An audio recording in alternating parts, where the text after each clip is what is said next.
हो गया है। तो फिर जैसा जो एक वर्ल्ड वॉर में होना था वो सब कुछ हुआ। अब इसके अंदर एक बड़ी इंटरेस्टिंग स्टोरी है, आयरनी बोलते हैं इसको।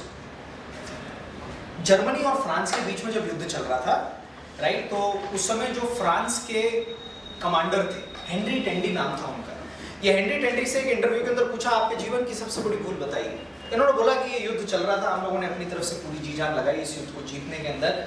मेरे जीवन की सबसे बड़ी भूल अगर पूछो तो वो ये हुई कि जब ये युद्ध चल रहा था तो हमारे पास कुछ सेना कम थी, 2-3 हज़ार सैनिक थे और वहां पे करीब 10,000 सैनिक थे। बुशेस थी, घास थी। ऐसा इंप्रेशन देना था कि हम कम नहीं हैं, तो हम हर 100-100 मीटर पे जाते, फायर करते बिना कोई टारगेट देखे, ताकि बस जर्मनी को दूर से देख के लगे सेना बहुत बड़ी है और नॉन स्टॉप फायरिंग चल रही है। 4 घंटे का समय था 10,000 और सैनिक को फ्रांस की तरफ से आने के लिए, तो 4 घंटे तक इस तरीके से उन्होंने ये सब कुछ हैंडल किया। फ्रांस की ओर सेना आती है और उसके बाद फिर ये जर्मनी के सोल्जर्स को मारना शुरू करते हैं, बहुत बुरी तरीके से हराते हैं।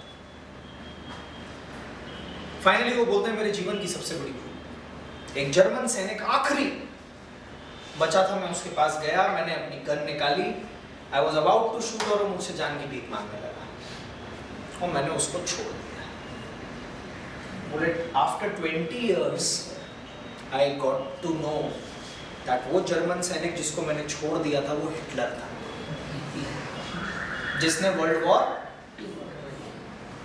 और आयरनी देखो, ऐसा बोलते हैं कि भाई गोली लगने से हुआ वर्ल्ड वॉर 1 और गोली बचने से हुआ वर्ल्ड वॉर।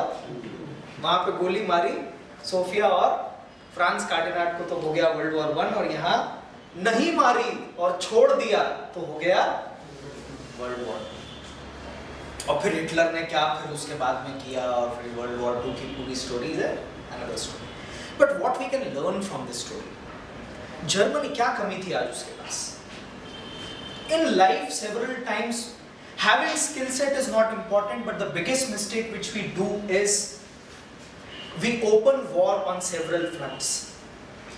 हमारे अंदर स्किल सेट अगर है तो ये बहुत अच्छी चीज है, पर सबसे बड़ी भूल जो हम हमारे स्किल सेट के साथ करते हैं वो ये होती है कि हम बहुत सारे वॉर्स को मल्टीपल फ्रंट्स पे ओपन कर देते हैं। ये सबसे बड़ी भूल होती है हमारे जीवन में। तो आपके अंदर स्किल सेट है, पेशेंस डेवलप करो। जब आप जीवन में आगे बढ़ते हो, सक्सेसफुल बनते हो, स्किल सेट आपके अंदर आता है।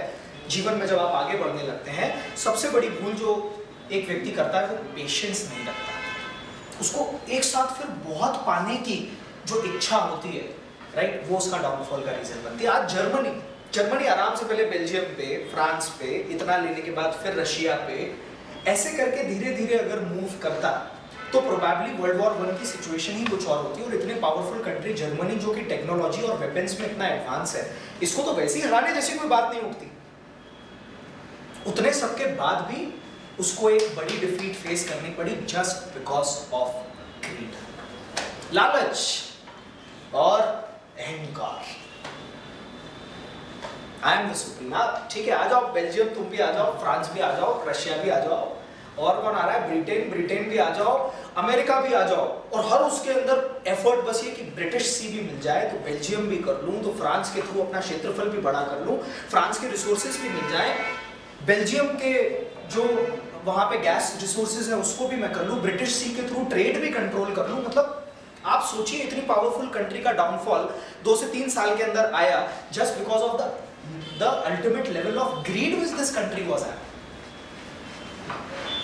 तो वर्ल्ड वॉर 1 से इस कंट्री से, कंट्री दैट मींस कंट्री कुछ नहीं होती, लीडर होते हैं।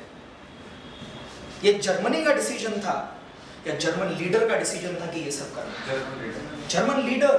तो आज हम उस लीडर के personality, no one is right, no one is wrong. हम अगर शायद उनकी सिचुएशन में होते तो शायद हम इससे भी मिजरेबल हो सकते थे, या शायद हम उनकी सिचुएशन में होते आज के कुछ नॉलेज के थ्रू हम उससे बेटर कर सकते थे। बट किसी ने कुछ गलत किया है तो उसका फायदा लिया जा सकता है, and we can learn certain things from our life, we can learn from mistakes of great leaders and great countries, and we can, यही तो हिस्ट्री का एक सबसे बड़ा फायदा है। तो जो हो चुका है उसको समझने से फायदा ये है कि प्रेजेंट को समझ पाओगे, भविष्य को प्रेडिक्ट कर पाओगे।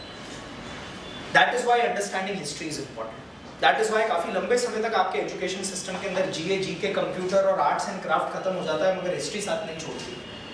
क्योंकि हमारे एजुकेशन सिस्टम के अंदर भी हिस्ट्री को एक अलग ताज दिया गया है, क्योंकि पास्ट समझोगे तो प्रेजेंट को समझ पाओगे और भविष्य को प्रेडिक्ट कर पाओगे।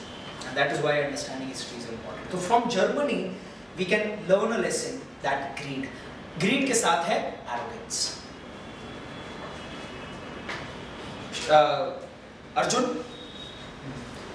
अर्जुन को साहब जब महाभारत के युद्ध में गए, महाभारत के युद्ध में वो गांडीव धनुष क्या चल रहा समझ ही नहीं आ रहा।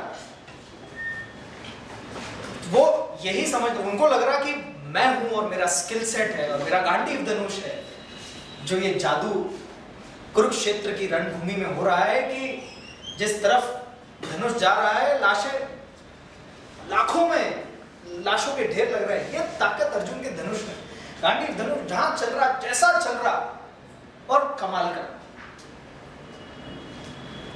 ये करते करते करते करते 10वें दिन तक अर्जुन को लगा कि अब कौन मेरे आगे, तो मैं ही हूं, I am the only one, right, and सर्वश्रेष्ठ धनुर्धर।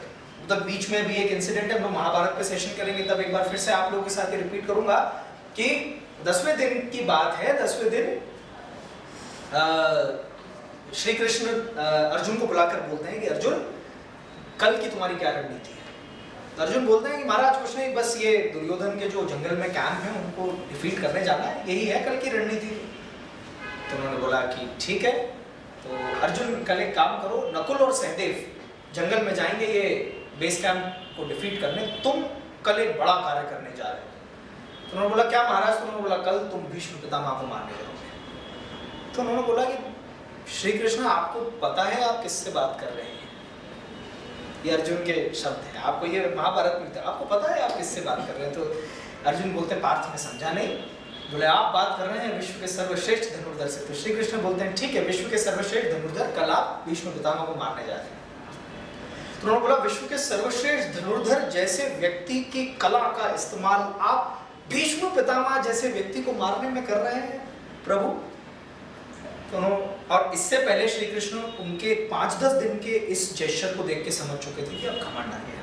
ये 5 दिन 10 दिन जो इसको समझ नहीं आ रहा कि इसके गांडीव धनुष के इस धनुष में कौन बैठा है, इसके धनुष में किसकी शक्ति बैठी है, ये जहां भी अंधधुंध चला रहा है। और उसके बाद भी महाभारत जैसे युद्ध में अच्छे अच्छे महारथी जो चित्त हो रहे हैं, उसके पीछे ताकत किसकी है ये समझ नहीं रहा। ये भोलेपन में तो इसका घमंड उतारना जरूरी है।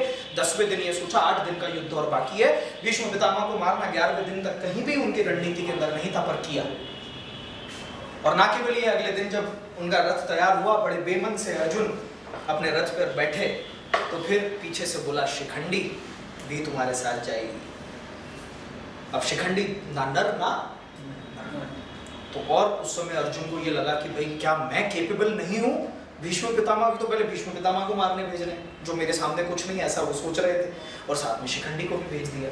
और अंत में बोला कि नहीं नहीं इसकी जरूरत नहीं पड़ेगी, मगर अर्जुन जाते जाते मेरी बात ध्यान से सुनना, कभी भी ऐसा लगे कि तुम टिक नहीं पा रहे तो शिखंडी को मैंने सब बता दिया है, बाकी कार्य वो कर देगी। इतना इतना तो बोलते बोलते रथ चल दिया, सुनना ही नहीं है। विश्व का सर्वश्रेष्ठ धनुर्धर जो है, और पूरी भागवत गीता के अंदर बहुत कम जगह केवल अर्जुन के डायलॉग, केवल किसी व्यक्ति के डायलॉग का जिक्र, मतलब थर्ड पार्टी, तो पूरा कृष्ण क्या लिखा हुआ है, थर्ड किसी व्यक्ति के बारे में बहुत कम जगह भागवत गीता में आपको रेफरेंसेस मिलेंगे जहां अर्जुन के शब्द क्या थे वो उधर लिखे जाते हैं कि अर्जुन जैसे ही रथ से उतरे, बड़े वीरता पूर्वक गांडीव धनुष उठाया, सामने भीष्म पितामह आए, भीष्म पितामह सब शस्त्रों को नीचे रखे, मुस्कुराते हुए अर्जुन की तरफ सामने आ रहे, और अर्जुन ऐसा हो रहा कि अर्जुन ने उधर फिर लिखा कि आंखों में धुंध छा गई, विश्व के सर्वश्रेष्ठ धनुर्धर की आंखों में धुंध छा गई, विश्व के सर्वश्रेष्ठ धनुर्धर के शरीर कांपने लगे, विश्व के सर्वश्रेष्ठ धनुर्धर का शरीर डोलने लगा, विश्व का सर्वश्रेष्ठ धनुर्धर आज हारा, विश्व के सर्वश्रेष्ठ धनुर्धर का घमंड आज हारा। और फिर शिखंडी आती है,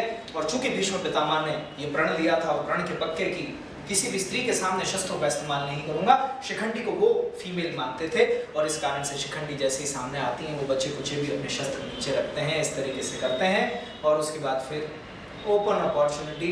अर्जुन को आके चेतना में लाया जाता है। अर्जुन जब चेतना में आते हैं उसके बाद फिर अर्जुन के जो बाण चलते हैं, जो जिसमें ताकत तो किसी और की थी ही सही, और कला भी अर्जुन की थी। जब अर्जुन के वो बाण चलते हैं तो बाणों की मृत्युशैया बनाती, ऐसा अंतिम अंत हुआ है। इसके बाद फिर भीष्म पितामह, तो फिर जब श्री कृष्ण को देखते हैं तो फिर बोलते हैं कि देखो प्रभु, बात ऐसी है कि आपको तो मैं समझ गया था, मैं ये तो बहुत पहले ही समझ गया था, जब चेतावनी देने आप आए थे महाभारत में, तभी मैं समझ चुका था कि आप साधारण पुरुष तो नहीं। तो महाराज थोड़ी देर मेरे को आप रोग से मुक्त कर दीजिए, तो मैं राजपाट कैसे चलाया जाए वो बताना चाहता हूँ, क्योंकि मैं इतने लंबे समय जिया हूँ, मैंने इतना कुछ देखा है, और जैसे आपको आगे दिख रहा है ऐसा कुछ थोड़ा बहुत दृष्टि मुझ में भी है, मैं भी देख पा रहा हूँ कि इसमें जीत किसकी होगी। तो आप मुझे रोग से थोड़ी देर मुक्त करें, और उसके बाद फिर शुरू होती है भीष्म चालीसा। आज समय मिला तो कभी भीष्म चालीसा के ऊपर भी हम चर्चा करें। भीष्म चालीसा शुरू होती है, एक राजपाट कैसे चलाना चाहिए, एक राजा को कैसा होना चाहिए, एक राजा को कर कितने लेने चाहिए, एक राजा को साम्राज्य कैसे चलाना चाहिए। हर छोटी से बड़ी चीज जो आज के समय में बड़े लेवल पे उसको इकोनॉमिक्स और मैक्रो इकोनॉमिक्स और माइक्रो इकोनॉमिक्स के लेवल पे पढ़ाया जाता है, अपने जीवन के अनुभव से भीष्म चालीसा में लगभग ऐसी कोई चीज नहीं छूटी जो उन्होंने ना बताई। और उसके बाद फिर वो बोलते हैं कि आपके विकराल स्वरूप के अगर दर्शन मिल जाए, और उसके बाद फिर अंतिम इच्छा उनकी जो होती है, तो फिर पूरे महाभारत में दूसरी बार अपना पूरा विकराल स्वरूप करके वो बताते हैं, एंड फाइनली उनका अंत होता है। और इस तरीके से अर्जुन के एरोगेंस का अंत होता है। Getting my point everyone?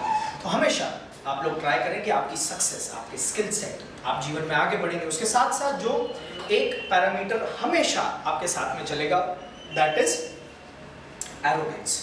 और इस एरोगेंस को जितना हो सके हमें कंट्रोल करके चलना है। Coming back to the point, हम लोग डिस्कस कर रहे थे वर्ल्ड वॉर 1 पे, हम लोग बात कर रहे थे जर्मनी पे, हम लोग बात कर रहे थे जर्मनी की ग्रीड पे, राइट। और जर्मनी जितनी ताकत होगी, जितना सैंडेबल होगा, जितनी पावर आप में होगी, उसके साथ साथ पैरेलली चलेगा आपके जीवन के अंदर arrogance, right. So try to control that. अब बात यहाँ पर ये आती है कि सर ये तो सब विज्ञान की बात है, अच्छा लगा आपने बोला, दिल को छुई बात, पर सर ये बताइए एरोगेंस खत्म कैसे होगा? जर्मनी में एरोगेंस था और देखो ऐसा हुआ, और देखो रावण का क्या हाल, देखो इनका क्या हाल, यहाँ से सब समझ में आता है। But the most important thing is how to do that. हम वो सीखने आए हैं आज, एरोगेंस।